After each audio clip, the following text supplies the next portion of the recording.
Hi! Today I would like to show you how you can transfer files from Motorola Device to OPPO Find X5 Lite. Firstly, open Play Store on both devices and install free app called Send Anywhere. Remember that has to be from this developer.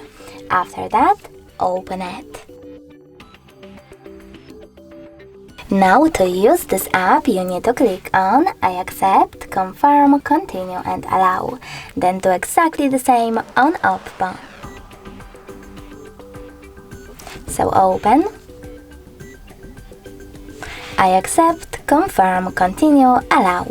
Then select Send on Motorola smartphone at the bottom left corner and Receive on OPPO. After that, you need to click on all of those type of dots and when you're ready, select Send. This way you will choose all of your files that you wish to send and do that later on. So now when I click on Send, I need to choose Got it, and as you can see, over here on OPPO, select Yes I agree or No thanks. I will go with No thanks. Then click on Close this window and now we have the ways to connect. We can scan this QR code by clicking on this scanning icon on OPPO, choosing while using the app or only this time and pointing our camera at the code.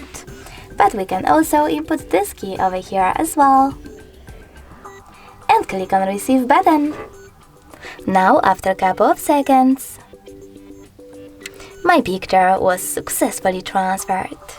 Thanks so much for watching. If you enjoyed this video, smash that like button, comment and subscribe. Bye!